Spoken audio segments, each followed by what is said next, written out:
And Paying Attention is back. Once again, here's your host, Tom Duggan.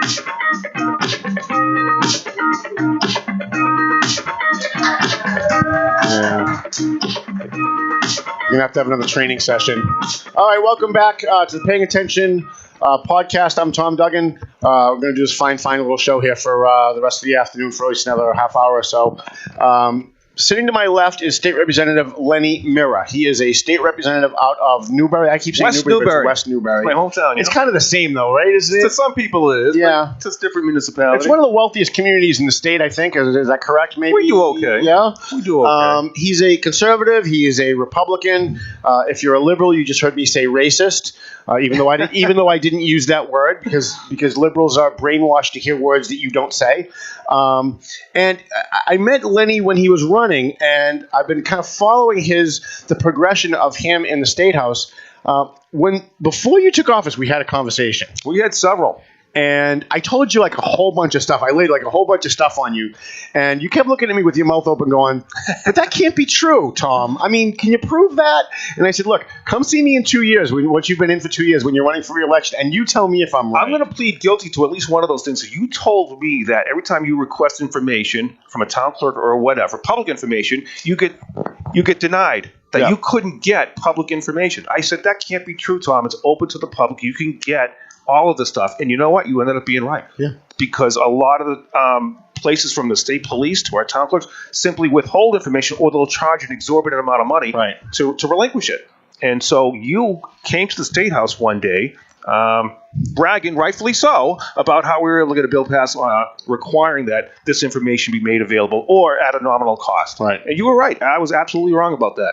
I'm not afraid to admit it, but because I naively thought that you could easily get things like the information you use in your news stories. But it wasn't about you being wrong. It was about you weren't inside yet, right? Correct. And so the average person walking around thinks if there's a law, that's the way things are. Yes. They don't realize that a law is just words on a paper if nobody's implementing it. It can be. And so I remember sitting down with Lenny and saying, look, I went to Antigua and I went to the state and I went to DEP and I asked for documents. I can't get any documents. And he's like, but there's a law. How is that possible? So we had to actually write a new law. Yes. And thank you for supporting my law. Oh, absolutely. We had it submitted by Katie Ives in the Senate. We had it submitted by Jim Lyons and Diana DeZoglio in the House. I think you were one of the co-sponsors, as was Linda Campbell from Methuen. And we got 90% of what we asked for. They wanted some of it down, but we got 90% of what we asked for. And so we're going to be coming back. We're going to be coming back to close some of those loopholes in the next 6 months. Hopefully we can count on your support for that. Absolutely. But I kept looking at you like this wide-eyed guy, this naive guy that hasn't really been involved in state politics for a while. We talked about the missing paintings, and we talked about a bunch of stuff. And he just kept looking at me going, look, I like you, but none of that can be true. How can that possibly be true? And yet here we are. And not only did Lenny's eyes get opened to all of these things, he wrote a book. He wrote a book about it. Yeah, I tag teamed this with our good friend Timothy Imholt, who I guess you've written some books with, right? I did. I wrote Fighting Spirit with Tim Imholt. Did you? And he's a very intelligent guy. He's written a number of books. And we put our heads together. We're good friends. We met when he ran for Congress one time. And we wanted to do a TV show. We wanted to do a screenplay, something along the lines of House of Cards. And so we were kicking around different ideas. And he said, it's hard to just write a screenplay and get something on TV. He said, how about we write some books, like some small short stories that could perhaps turn into a series? And it started off serious, like a drama, like House of Cards. And it ended up getting more into a comedy or a dramedy, if you will, just to show the lighter side of what goes on in state government and perhaps national government. So it's loosely based on the Bulger brothers. Billy Bulger, of course, was a Senate president at one time. His brother, Whitey, was a known gangster. So we have some would argue that the other guy was a gangster, too. Yeah, some would argue that. So we have something modeled around that, where the Speaker of the House is modeled on Billy Bulger, and his brother is a known gangster who gets things done on the sly. But there's some backstories, there's different storylines. It's all based on fictional characters, but there's one character based on a real live person. That's the person by the name of Tom Duggan, who in this book plays a hard-driving, hard-digging, hard-drinking newspaper editor who has an insatiable thirst for exposing people and wrongdoings in government. And so I'm a character in your book. You are a character in the book. That is phenomenal. I can't think of a higher compliment than someone making me a character in their book or their play. He's got a bottle of scotch and a loaded revolver in his desk. I mean, that's how people picture Tom Duggan. Right. And so, hopefully it'll get turned into a news television show, and maybe Tom Duggan can play himself in that series. That'd be fun. It would be a lot of fun. It would be a blast. And, the overall goal, the end game, is to hopefully someday bring a lighthearted approach to government. And so hopefully it'll become less polarized, less partisan, and maybe, we can kind of deal with the political rancor that's so familiar now down in Washington. If we could bring a lighthearted approach to it. And so I'm looking forward to will you sign a book for me? Yeah, of course I'll sign because I've got my book that I'm going to give you. I know you don't have it yet. It's Heroes in Our Midst. You can get this on Amazon. You can get it on Barnes & Nobles, but we actually make more money if you buy it from me at the office at the Valley Patriot. Now, I'll sign it for you if you want one. And what we did was we took all the stories we've written about veterans over the last 13 years, and we compiled all of our stories from the Valley Patriot into one book. So I'm going to sign this and give this to you, and hopefully you can sign that for me. So this is going to be a humorous look at inside politics, and I understand from talking to some people that there's some stories in here that you represent as not really true that actually really happened. Is that true? No. Depending how you want to spin it. All right. We just went off in a bunch of different directions. I said a bad thing. Sorry. No, you did not. No, that's okay. Nothing to create more interest in it, hopefully. Gotcha. So you, how did you and Tim Imholt, my former co-author of Fighting Spirit, how did you guys end up hooking up to do this? We hung out, just socially a few times and over several drinks and several meals. Did you play Have? You met Lenny? Did you play that? Yeah, no, nothing like that. But every time I go over, he's trying to hook me up. Tim? Yeah, like we went to Wild Buffalo Wings in Danvers one day. Yeah. And the waitress came over and he played Have You Met Tom? Oh, and then he made her sit down and then he told her all these great things about me. Half of it wasn't true, but I just played along with it to try and get her phone number. He's a good wingman. He is. He's got a lot of stories. He was a Green Beret, I believe. Yep. He's got a lot of SEAL Team 1. Was he on SEAL Team 1? I believe he was. I didn't even know. Yeah. But he's quite a guy. He's a very intelligent guy, too. Very sharp, very shrewd. He has a number of patents. He has a number of businesses that he created and sold over the years as well. And so he brings with him a lot of knowledge. And he's a good writer, too, which I'm not. So this is not Da Vinci Code. I don't want to build up your hopes here. Right. But it's just a bunch of short stories, different plot lines that go off in a bunch of different directions. And we want to see what's popular, what people find more intriguing. So hopefully the next series of books will kind of go in that direction more. So just something we did out of fun. Now, would you be interested? There's two things I think you might be interested in. One would be maybe signing some books and donating them for our bash on March 23rd. Yeah. Because I'm pretty sure once we tell people that I'm one of the main characters, they're going to want the book, right? At least my crowd. March 23rd. Is that March 23rd is the bash. Okay. All right. That's coming up. And you're going to be speaking this year, right? If you ask me to, I'll speak. Will you speak? Yeah, in fact, I did last time. Yes, absolutely. Look forward I think to you spoke. We gave Bruce Tarr a First Amendment award, I think, and you were one of the presenters. And our good friend Duncan Burns got an award too for journalism or something. He did. I wanted to give him an award this year, but we can't give him an award 2 years in a row. But everything he writes is just so great. It's hard not to give him an award. He is something. He finds information. He's just a junkie. He's like us. He likes to research these things, and he's very good at it. He is. And he pulls out information that no one else will talk about. So, looking forward to it. March 23rd, we'll definitely hand out some. Yeah, and we're going to actually do the show before the bash. Okay. We're going to get the bash committee to come in, and we're going to do some videos from previous bashes to show people what we do every year. Because I don't think people get, they think, he runs this event once a year, but I don't think they get what we do because we raised $36,000 last year. Holy smokes, was it that much? It was that. Wow. The year before it was 18. The year before that it was 8. And where does it go? So, and it goes to a whole bunch of places. So we give money to One Tail at a Time Dog Rescue in Haverhill. We gave out, I think, 6 $1,000 scholarships to kids graduating from Lawrence High School, Methuen, the Vogue. And then I think we gave like a $200 scholarship to a kid from North Andover. And we gave like $1,000 to Veterans Northeast Outreach in Haverhill. Wow. You do a lot with the veterans. We do a lot with the veterans. And what I try to do is I'm an investigative reporter, right? Mm-hmm. So I'm always investigating these nonprofits because most nonprofits are frauds. And I know that everyone's just going to be upset that I said that. But I mean it. Most nonprofits are frauds. Have you told the auditor about this? You are. Or the Attorney General? Listen, Suzanne Bump and I speak extensively about this very topic every time we get together. Yes. Okay. Most nonprofits are fraud. You donate money to a nonprofit, for example, and I'm not going to mention which names because I don't want to get in trouble with those people, but there's a local law enforcement agency that raises money for scholarships. They hire, because police officers can't call you on the phone and ask you for money. It's considered maybe extortion. They can't? No, by law, they're not allowed to solicit money if you're a police officer. So they have to hire someone to call people to solicit money for their scholarship fund. Well, like 6 cents out of every 10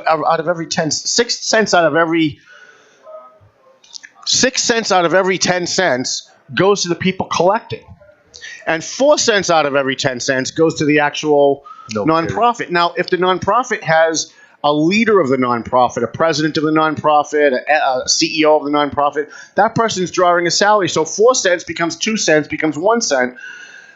And the dollar that you gave, like maybe you're lucky if 1 or 2 pennies goes to where it's supposed to go. Right. So what I've done as a investigative reporter is throughout the years, we've kind of kept a list of nonprofits where everything you give, or almost everything you give, goes directly where it's supposed to go. So when you write a check to One Tail at a Time Dog Rescue in Haverhill, they don't take a salary. Every single person there is a volunteer. They have no administrative overhead. They don't pay rent. They have the shack that they use in Groveland is donated to them by somebody. So we went and we sat down with Kate Whitney one day, and we went through their books and said, yeah, like literally 99% of the money that people donate actually goes to rescuing puppies and finding them foster families.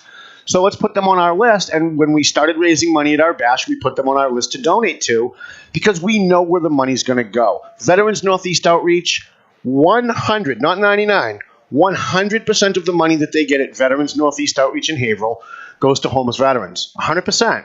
That's good to know. So they get grants from the federal government to pay for their administrative costs. So when people donate $1, that dollar goes where it's supposed to go. So we put them on our list.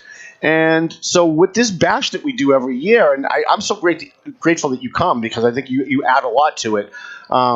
We try and get as many of I try to extort from all my political friends and all of our advertisers. We get them all in the room. Say, how do we donate? I remember cutting a check last year, but it was to buy an ad. Is that what we did last year? So you can sponsor the event. There's different sponsorship levels. If you sponsor like $1,000, you get like a free table. You get like $25 in raffle tickets, stuff like that. And that money will go directly to a scholarship. Or you can buy an ad book an ad in the program book. Okay. Or if you wanted to, and you want to donate money just specifically for a scholarship, and you want it to be a tax write-off, because we're not a nonprofit, you can write it. You can write your check to the Lawrence High Alumni Association. Oh, good to know. We will hand it directly to them, and they'll give the money to the kid. And in fact, they don't even give the money to the kid. They actually give the money to the college that the kid's attending to. So there's nowhere along that process where any money can be siphoned off. Right, the money goes directly to the Lawrence High Alumni Association. Chris Eldridge and his team pick a kid. They write a check directly to UMass Lowell or directly to BC or wherever the kid's going. And so we don't have to worry. So we basically built this event to be for the nonprofits that are actually nonprofit. Oh, that's good to know. And we also give awards to veterans, and we give awards to police officers, and we give awards to firefighters. And we do a couple of little special things throughout the night. But all year we're working on this. We sponsored the menorah lighting in North Andover. We use bash money for that. There's a young kid named Liam Norcross who's going for his Eagle Scout project. He needs an extra $100 for his project. He's doing something on the rail trail in Methuen. Okay. We're just going to write him a check for $100. We use bash money for that. So this is local too. So it's all local. We try not to give to any national organizations because you can't track the money. Exactly. And we personally go and we vet them. And I'm glad that you help us out every year, because you know what it is this year, especially because I made a promise to donate my legislative pay raise. Right. A bunch of us voted against that giant pay raise that we got last year. And so people asked us, well, since you voted against it and you are against it, what are you doing with your pay raise? Why don't you give it back to the government? The problem is, if you refuse to take your pay raise, it does not go into the general fund. That money goes to a fund controlled by the Speaker of the House. It goes to a House fund. Now, I'm good friends with Robert DeLeo. I love the guy, but I'm not giving him my money. Right. He's got enough as it is. Right. So I said, I'm going to donate my pay raise to local charities. So this is a good one. It's going to go to people in this area. Good. Yeah, absolutely. Well, maybe we can get you your pay raise this year. Well, maybe next year. Like I said, we're not. I'm just a rank and file guy. Watch him backpedal now. Backpedal. But I don't get the $30,000 raise that you read about in the newspapers. That goes to leadership positions, chairman. Republicans don't get those things. Right. But we did get like a $7,000. That's a huge raise. And after taxes, it's probably $5,000 or at least $100 a week. I'd be happy with $1,000. Oh, absolutely. But what I'm saying is I want to donate $100 a week or about that much to charities in this area and to causes in this area. My key is to make it local. Right. Okay, not Red Cross or United Way or anything far away. Never, ever give to the Red Cross. You say that all the time. Never. I've been saying it since 2006. You've always said that. Never give to the Red Cross. Never give to the United Way. Never. Never, never, never. Like 0% of the money you donate goes where it's supposed to go. But if I want to go to a veteran in this area, this is a good place to do it. Right, yeah. Veterans Northeast Outreach on Lead Street in Haverhill is the best place to donate to. And anybody who's ever looking, by the way, for a nonprofit, you want to do something for a local charity, give us a buzz. Shoot me an email. I've got a list in my office of actual nonprofits that are actually nonprofit. Just because someone calls themselves a 501c3 doesn't really mean they're not nonprofit. I don't think most people understand that calling yourself a nonprofit just means that at the end of the year, if you've got $5 million in the bank, you have to spend it. And how you spend it is up to you. Oh. So we watch places like Lawrence Community Works, for example. And I don't want to get off on a whole thing about them, but I just want to use like a great local example. If they've got $1 million left over in their coffers at the end of the year, their board gets together and they all just vote to give themselves like a bonus at the end of the year, and everybody just cashes a check. That's not nonprofit. Right. People hear everything in America today is called the opposite of what it really is, right? Because the nonprofits, certainly most of them are not nonprofit. Anyways, I think we've beaten a dead horse on that topic. Opioids, let's just, how much time we got? Where are we? Oh, that's not bad. Can you give us like another 10, 15 minutes? I can, absolutely. Excellent. So we've got this huge opioid problem. Yes. And it seems as though the legislature wants to pretend they care about it, but not actually do anything about it. So Diana DiZoglio got up at the House. I don't know if you were there when she gave her speech. I was clapping, I was watching it live in my office. I was clapping even though no one could see me. She got up and she excoriated leadership. She excoriated her own party, which is why I love Diana. Because they promised that they were going to give some of this additional revenue that came in, that they were going to spend X number of millions of dollars for beds for people with opioid addiction to get them treatment. This marijuana money, right? If I'm remembering right. Yes, because there was supposed to be there's a tax on marijuana. There was a difference between the House and Senate on how much of a tax to put on marijuana. And don't forget, we had a ballot question passed legalizing recreational marijuana. And so the House had a lower tax, the Senate had a higher tax. We settled somewhere in between. And one of the things I could cut out was that program that you just mentioned that Diana DiZoglio put forward. And I believe the other thing, and correct me if I'm wrong about this, she wanted some of the money to go towards education so that the schools would get this money so that they could teach or train students on how to avoid addiction in the first place. Because I believe that's what she was fighting for more than anything else. And but they lied. They promised they were going to put this money aside. Yes, and then they didn't. Just like when they raised taxes on cigarettes, right? All we heard were the lies. And this is, again, I hate the lies. If you're going to do something, just tell us what you're going to do. They said, this money's going to go to people who have emphysema problems. Yeah. There's going to be a special dedicated fund for people that have lung problems from smoking. And then when no one was looking, 9 months later, they took all of that flipping money and they put it into the general fund and they blew it. They blew every flipping dime of it. So now when they say we're going to raise the gas tax so we can fix roads, who can believe them? Yeah. They're a bunch of flipping liars. And this is... The real problem is that the media doesn't call them out. Where is the Boston Globe? Where is Channel 7? Where's the Lowell Sun? Where's the Eagle Tribune? Why aren't they calling out our elected officials when they promote a tax or they promote a bill based on what they promise will be in effect? Then A, they don't measure the effect afterwards, and B, they take the money and use it for something else. And everyone just says, oh, well, that's just government. Yeah. And then we wonder why there's like millions of dollars missing out of the MBTA because people who are stealing money from our government know that no one cares. Yeah, they get away with it far too often. Yeah, you're right. And by the way, that was a sticking point when I first got elected. I wanted to make sure that taxes that are supposed to go to road repairs go to road repairs. Right. And now they do. So we have a tax on gasoline, a tax on diesel fuel. We have tons of fees for just to register a vehicle, and a commercial vehicle has even more. I have a giant poster I had made up, a picture of a dump truck that lists all the different taxes. Because when I first got elected, I would tell people we have a over a dozen different taxes that are supposed to go to road repairs. And people didn't believe me. Even elected officials did not believe me. So I had this giant 3x4 picture made up of one of our dump trucks with all the taxes listed. And it was a $150,000 dump truck and over $33,000 in taxes and fees just to put on the road, just for 1 year. Wow. And don't forget, a lot of those you'll pay every year. Because in addition to the state taxes on gas and diesel, there are federal taxes on gas and diesel. You pay a state excise tax on your vehicle to your city or town. Guess what? For commercial vehicles, there's a federal excise tax of about 12%. You'll pay it when you buy the truck, and you'll pay it for every time you buy something from that truck, whether it's a tire or a tail light. You will pay a 12% FET, federal excise tax, and that's supposed to go to our roads and bridges. And for a long time, for a long time, it got diverted. I don't know if it is now. I'd have to check, but that Fed money is supposed to come to the states because we like follow up because nobody. Absolutely, we're not geniuses at the Valley Patriot. I get a lot of emails all the time from people going, "You guys do a good job." No, I think you guys do a fabulous job. I get emails all the time like, "Oh, you guys are geniuses. I love that investigation that you did on whatever," and I always call them up and say, "Listen, I just want to be clear about something. We're not geniuses." But the rest of the media is so flipping bad at what they do that all we have to do is show up and do our job, and we look like geniuses. You know what I'm saying? For a lot of those issues, yeah, it absolutely is true, and it doesn't take much. I mean, with a few phone calls, a reporter could find out where that money is going. Right. At the state level, yeah, it is going to roads and bridges. Is the federal money going there?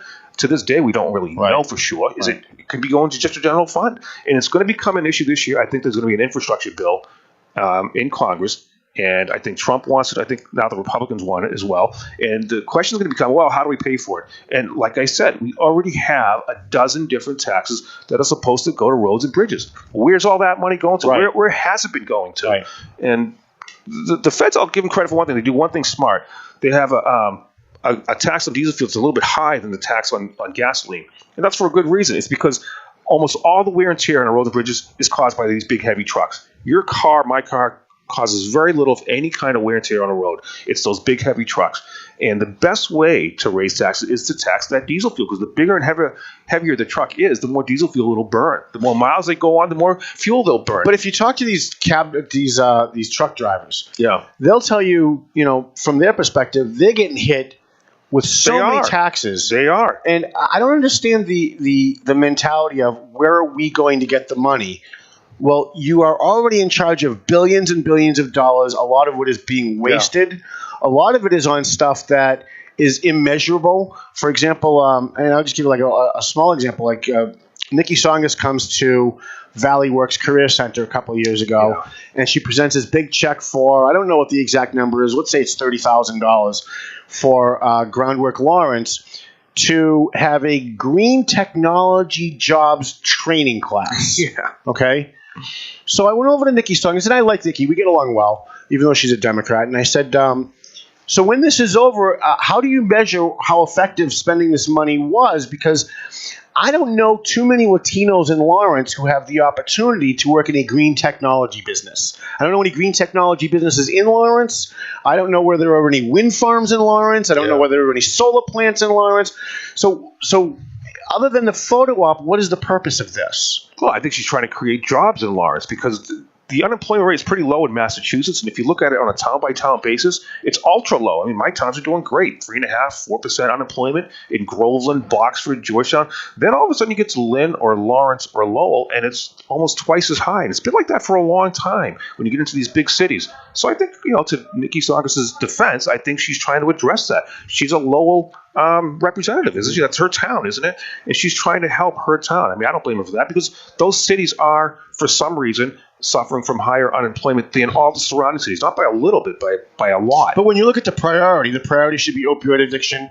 You can make that argument. So I guess what I'm saying is, look, if it's kind of like with the schools, right? If kids were graduating, they could read, write, and speak English, and they could all get into 4-year colleges, and you want to talk about global warming, we can have that discussion. Right. You want to talk about gay marriage, we can have that discussion. It's the same thing. If the Commonwealth was spending its money the way it was supposed to, and we didn't have deficits in areas like no beds for people with opioid addiction, and they wanted to spend this additional money on green technology training jobs in Lawrence, which, by the way, there isn't one green technology business in Lawrence, then okay, we can have that discussion, but it's about priorities. And it just seems to me that the state's priority is anything that's abstract that you can't measure, racism, all this other stuff, right? Yeah. Black Lives Matter and teaching anti-bullying. The DA, John Blodgett, spent an inordinate amount of money going to schools and talking to kids about bullying.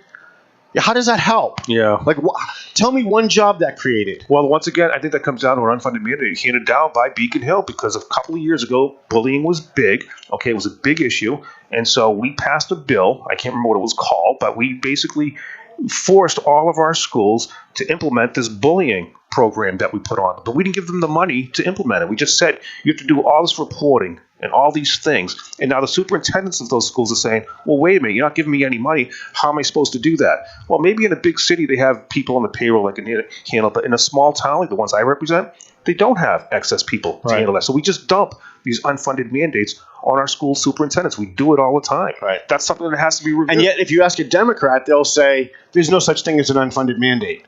Like No, how many times have I heard a Democrat say on TV, there's no such a... Give me one example. My good friend Billy Manzi, who I love, said to me one day, give me one example of an unfunded mandate. I'm like, how much time you got? Yeah. I listed 35 of them, including special ed. I hear you. But if I can go back to something else, yes, just so we can close the loophole here, yes, on the funding of this infrastructure bill, it's going to be happening. I think it's going to happen this year.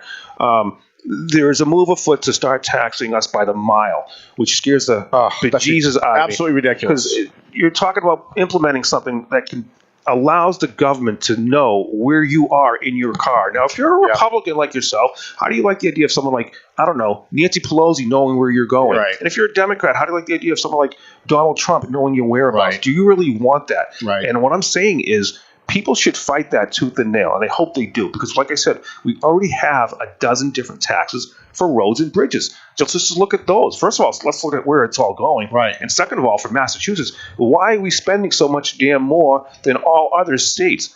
Sometimes they'll say, well, it's because New England is a tough area. It's cold. We have bad winters. Well, guess what? Maine, New Hampshire, and Vermont are also in New England. They're probably colder than us, and they spend a fraction of what we do. New Hampshire somehow has better roads, better bridges, and they spend a fraction of what we do to repair them. Why is that? Because the corruption in Massachusetts and Beacon Hill. Well, I thought it was corruption too, but I don't think that's where the money's wasted. I don't think that's where it is. I think it's this. It's just the bureaucracy that comes with Massachusetts. Like I said, New Hampshire doesn't require all these police details or DEP reviews. They don't have. But we need police details. That was the third time you mentioned that. I let it go the first two times. But do you need this many? And they have flaggers in New Hampshire. I mean, on state roads, it's all state police. You're right. If 93 is getting repaired, it's state troopers. Right. Okay, that's true. But the rules on their police details are a lot looser than ours, and they're allowed to use flaggers. Mm-hmm. And they don't have a DEP that just adds months and years to the permitting of the process, too. Right. That's money. Time is money. And they I call it corruption because I believe, after watching this for years and years and years, that the Democrat Party in Massachusetts, which controls the legislature and has forever, they build in middle layers. If there's going to be a transportation bill, if there's going to be an education bill, whatever it is, they build in these middle layers where their political donors can get money or contracts to basically do nothing, and that money gets siphoned out at the middle. And then at the end, when you're actually paving the road, they're short money. Like, they always come back, right? They go, we got an overrun of $3 million. Yeah. And nobody asks, like, the simple question, why? Yeah. Where's the money? And when there's a project that the state votes on, there's never a measure afterwards as to, well, how did it work? They put a mandate for some kind of an education thing, anti-bullying training. So, okay, they say we spend, I'll make up a number, $10 million in the state for an anti-bullying campaign. Do they then go out and measure whether or not fewer kids are getting bullied to see whether or not? That's a good question. To see whether or not that money was well spent, so that the next time some fad comes along, some political fad comes along, that they're not just wasting money. They don't. I don't see it. Anyways, maybe they do, but I don't see it. No, you're probably right. You're probably right about that. So, you have anything else for us? No, thank you for having me on the show. I love the new theory. I love what you're doing. Your show is fast moving. You can cover a lot of ground. We do. And, I'm a junkie like you. I listen to a lot of talk radio. I watch a lot on TV. And this is a good one. You hit on good topics. People you had on before me were excellent. Oh, Fred and Meredith are the best. Yeah. And we actually have two other correspondents. They're not here today. Ira and Kiana, they always put together some kind of an educational segment. Oh, really? That sounds cool. Ira's not feeling good, so he couldn't make it. Kiana, I have no idea. She didn't even call me, let me know she wasn't coming, so I have no idea. But we're now at 2 hours. Wow. So we're going to be doing more segments, and we're going to, thank God, have longer breaks so I can be more prepared when we come back from the break. Okay. But we'd love to have you back. Would you come back? We'd love to come on again. Absolutely. Do you have any competition? You're in election year. I don't know. The papers just came out. Signature papers just came out last Friday. So a state rep has to gather 150 certified signatures to get put on the ballot. And I just got my papers. And when I ran for school committee, I needed 200. 200? Mm-hmm. Jeez. No. Yeah, you need 200 in Lawrence. Well, don't forget ours. I don't know if the municipal nonpartisan, too. You can have anyone sign it. That's a registered voter. I can only get Republicans or unenrolled voters to sign my papers. So in Massachusetts, not a lot of Republicans, as you know. But we're trying to fix that. And, getting back to something you also mentioned earlier on opioids, this governor actually has been pretty active in that. And Massachusetts is the first state in the union with a comprehensive plan to address opioids. And it involves everything from how many pills a doctor can prescribe to training our medical people on how to recognize signs of addiction, because we're finding out that the gateway drug is not marijuana. People are not going from marijuana to heroin. They're going from prescription drugs to heroin. Yeah, where were you in North Andover Tuesday night? Because all we heard was marijuana is a gateway drug. No, that's ridiculous. And it's painkillers. And I think in hospitals and doctors' offices, I think when someone goes in for shoulder surgery or something else, they're prescribed a big long time of painkillers, like 30 days worth. Right. So after 30 days of taking these things, a lot of people are addicted. They got to fill that void. And apparently heroin is very cheap and easy to get. And it's a killer. I think we were burying, correct me if I'm wrong, 3 or 4 people every day, just in Massachusetts. Forget the rest of the country, just Massachusetts. So when we go to bed tonight, 4 people will be buried. Tomorrow, 4 more will be buried. That's tragic. Right. That's horrible. I think the number was, somebody correct me if I'm wrong, 64,000 people last year died of opioid addiction. Does that sound right? Is that nationwide? Yeah. Yeah. That's incredible. That's more than I think died in Vietnam. Rich, you in Vietnam. Is that more than people that died in Vietnam? Yeah, that's more than... Yeah, so I mean, and what are the priorities of our elected officials? Black Lives Matter, stopping the wall, global warming, and nobody's paying any attention at the national level, except maybe Trump, and even I think he's kind of dropped the ball a little bit on it. These are our family members. People are saying that, but you know what? What did Trump's predecessor do about it? No, not a thing. All right, so people saying, Trump's not doing enough. Actually, he made it worse. He could have, but they're saying Trump isn't spending enough or doing enough. Well, what did his predecessor do? But this just didn't happen within the past year. It's been going on for a while. Yeah. And I think this president has done more. I mean, he gets a lot of bad treatment. I think he's been very poorly treated by the media. Right. He hasn't been given a fair chance. Say what you want about him. He does say and do a lot of stupid things, but at the end of the day, I think he's trying to make the country a better place, and he ought to be given a chance. Yeah. There's not one news outlet in America that treats him fair. There's not one. Even Fox News. No, because Fox becomes his cheerleader. Oh, I see. And they'll never say anything negative about him. So, I mean, they're the outlier. Yeah.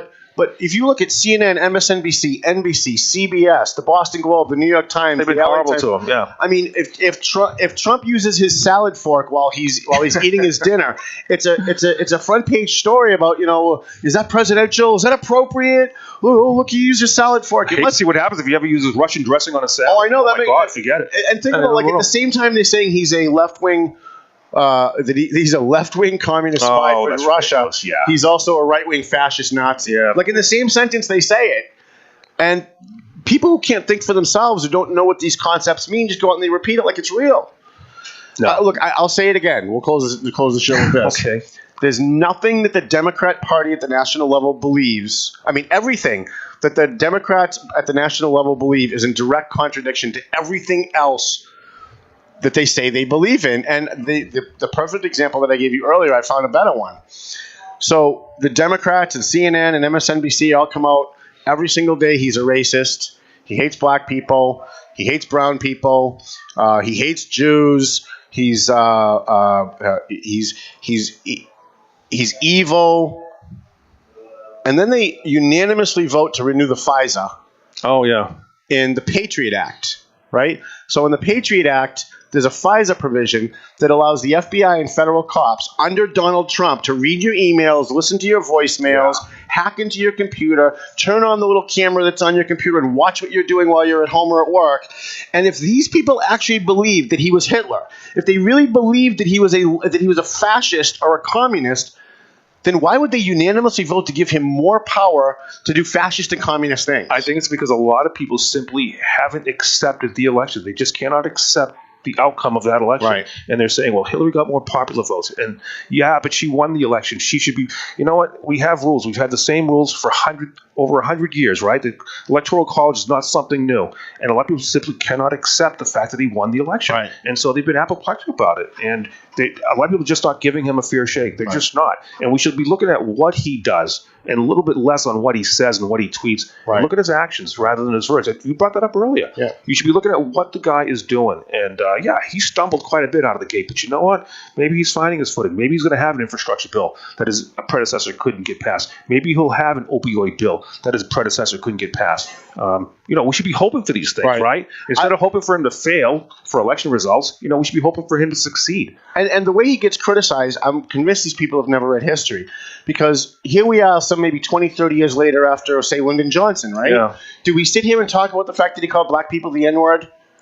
Yeah, No, we really don't, right? But we don't talk about it. It's not a big thing that nobody cares about 35 years later. But what we do care is what he did 35 years ago that affects our life. You should do a show on that someday, because you could make the case that just about every president, by today's standards, could be called a racist. Right. Abraham Lincoln could probably be called a huge racist because he never felt that African Americans were equal to whites. He never did. Right. He always felt that they were inferior. But look at what he did. Right. He's the one that ended slavery. Let's look at what he does more than what he says. Right. Because every president has probably said or done something that could be construed as racist by today's standards. Right. And so here we are tearing down statues, historical statues, because people may have said or done something 200 years ago. Okay. But, those were different times. And we're going to look at one of the best books I ever read, and I try to plug it as much as I can. It's a book called it's a very short book. It's about the size of yours. It's called The Case for Democracy by Natan Sharansky. He was a refusenik. He was a Jew in the Soviet Union before the fall. And he used to say, the one thing when you're living under an oppressive communist country, the future is always certain. It's going to be terrible. It's the past that's always changing. Right. Because as new leaders come in, they didn't like the last leader, and they airbrush them out of pictures, they take them out of the history books, and it would be like they never existed. And we're now marching in that direction. I mean, we're tearing down listen, as a side note, I don't think there should be one flipping statue to a Confederate in this country. If there's a statue to any Confederate, unless he became president, it should be taken down because they were an enemy army that took up arms against the United States, and they were traitors, in my view. That's a good argument. Not only that, they lost. We don't put statues up to people who lose wars in this country. At least we shouldn't. However, if they're up now and they're somewhere, move them to a museum, but don't trash them and take them down. Don't destroy them. And do it in the right way. By the way, some places did do that. They had a vote by the city council, okay, and they went through the proper channels. This is why we have government, isn't it? And the mayor agrees, the statue comes down, and it goes to a collector or a museum. That's how it should be done. Right. It shouldn't be getting vandalized, because that's the crime too, Tom, isn't it? Right. We have our social justice warrior institutions that we call colleges now, right? Yeah. That are basically left-wing Nazi recruiting grounds. And these kids graduate thinking America's just a horrible place because all they hear is all the negative. Yeah, that is tragic. You're right. And so they're trying to whitewash history, or maybe blackwash history. I don't know. No, it is tragic. It's like they're the Blame America First crowd, and they are making it sound like America's the only country that was ever settled by invaders. Right. Well, there's probably not a country around today that is not inhabited by people who invaded it, right, and used wars or genocide or whatever to conquer that nation. Mm-hmm. And whether it's England, France, or any country, all of South America, those places were all inhabited by someone else at one time. Right. So why is America the only one that gets crucified for this, for taking the land from the Native Americans? Every land was taken, wasn't it? Right. And not only that, but the Indians didn't believe man could own land. Correct. Yeah. So you can't take something from someone if they don't even think they own it. Yeah. You know what I'm saying? We in this country seem to be breeding a generation of kids who are learning everything negative about America and nothing positive, and yet they can stand in a corner and call Donald Trump a fascist And the very fact that they can stand on a corner and call Donald Trump a fascist is proof that he's not. Right. Because I don't know too many people in Nazi Germany who could stand on a corner and say down with Hitler and not be dead 5 seconds later. I've heard that. The reason you shouldn't burn a flag is because you live in a country where you can burn a flag. Absolutely. Yeah. But I'm against a law against burning flags. For that exact reason. Yeah. Because someday... That's what I'm saying. Right. Someday, some despot is going to take over our government, and I want the right to burn that flag if I feel as though that's why we have that right. That's why we have the First Amendment. Yeah. But the reason you shouldn't is because you can. Right. And you shouldn't just because it's wrong. So this is the same reason that, not to change subjects again, the whole Colin Kaepernick thing, he's allowed to take a knee during the national anthem or whatever. No one arrested him. Right. He has the right to do that, but we have the right to call him out for it too, don't we? So, the First Amendment goes both ways. Yeah, it does. All right, Lenny Mirra, do you have anything else you want to promote? No, just thank you for having me on the show. Talk about your book. Where can they get it? It's on Amazon right now. It's called Boston Soda Legal, and it's written by me, Lenny Mirra, and our good friend, Timothy Imholt. All right. Excellent. And my book, Heroes in Our Midst, from the pages of the Valley Patriot. You can get it on Amazon. You can get it at Barnes & Noble. I would prefer that you buy it off me at the office. We make more money that way. And the money goes to veterans, too. So we give money to Veterans Northeast Outreach from some of the proceeds we get from the book. The TV commercial is, Valley Patriot TV commercial is running now, actually. Somebody just texted me and said they saw the commercial on the NFL channel. So we're running on all the sports channels today, tomorrow. What's today? Thursday. Today, tomorrow, Saturday. And then we couldn't afford $58 million for Sunday. But we do have commercials running for the for Monday for when they're doing the wrap-up of the Super Bowl or the big game. I don't want to get sued by the NFL by saying Super Bowl. What else do we have? We want to thank Twin Lights Security. They provide my security. They also do investigations. So if you're going through a divorce, if you run a company and you think someone might be stealing from you, you can hire them. They'll come in. They'll investigate. Caruso and Caruso, attorneys at law in Andover. A&M Auto Body. Go see Angelo if you've got a problem with your car. Tell him that you saw this. Tell him that you're a fan of the Valley Patriot. Angelo will take care of you. I've already had several conversations with him about it. Joe and Rosanna Zingales at Century 21 in Methuen. Team Zingales. EIS Security. Who do we forget? Oh, next week, Jeff Riley, who is the superintendent receiver of the Lawrence Public Schools, and at the end of his bout, at the end of the school year, becomes the Commissioner of Education for the Commonwealth of Massachusetts. So he's going to come in tomorrow. As he leaves his job in Lawrence and takes the job as the head of the State Department of Ed, I think he's going to have a lot of stuff to say that he couldn't say when he was just the superintendent and looking to get his contract renewed. So don't miss that next week. We want to thank Dave LaCroix, who's here, who came to be part of our studio audience. Dave and I were sitting at Salvatore's restaurant one day at the bar, and I was having computer problems. And, everything I do is on the computer. And I lost like 5 years worth of work on my laptop. And I brought it to 5 different people, and they couldn't get the data off of it. It was a totally corrupt drive. And Dave said to me, I've got a guy. You got a guy? I said, yeah, everybody's got a guy. I've gone to everybody's guy, and nobody can get it. He said, no. You need to go see Mr. Lowe at Jasmine's Computer Service. They're not a sponsor, but I'm going to give him a free plug anyway. Wow. Go see Mr. Lowe at Jasmine's Computer Service. I promise you, if he can't get it, nobody can get it. Mr. Lowe got me 93% of my data back. I only lost 7% of my data. And they're right here on 28 in Salem, New Hampshire. And I found out afterwards, thank you, Dave, for recommending him, found out afterwards he's a Gold Star father. They're a Gold Star family. Oh, wow. And they lost their son in Afghanistan. And so we bring them to the Bash every year, and we honor them as a Gold Star family, and they have a scholarship event that they run every year. We try to go to that. What do we have left? I'm stalling for time. I want to make sure I don't forget anybody today. I forgot a few people last. Jessica Finicaro is having a fundraiser tonight. If you're watching us live on Thursday, February 1st, at the VFW in Methuen at 6 o'clock. I'm going to be there. I would encourage you to please come. She's got a little bit of a war going on in Methuen, and she could use some help. And so I'm going to be there to help her, and I hope my friends will be there to help her. Lenny Mirra, thank you so much for coming in. And thank you for all you do for veterans, by the way. It doesn't get said enough, and I'm glad you do it. Thank you. I appreciate that. Someone's got to take care of our veterans, and if I can inspire other people to help out those guys, then I feel like my job is done. Stu Fink, our fine producer, who produced the show today. Rich Russell, our photographer who's here. Mike Thibodeau from Twin Lights Security. Our friend Ron Charette dropped in with us. Sean the barista with my amazing coffee with his purple hair. Listen, you guys should come to Two Guys Smoke Shop just for the coffee. Honestly, it's literally the best coffee I've ever had. It's from Brazil. Oh, and the bash, we have our annual charity bash, March 23rd. We're giving awards to police officers, firefighters, and veterans. We're giving out scholarships to kids at Lawrence High School, the Voc, North Andover High School, and I think even Methuen. Lenny, thank you so much. I appreciate you coming in. I appreciate everybody for being here. We will see you next week with Jeff Riley, and I'll have these segments up shortly. Good job.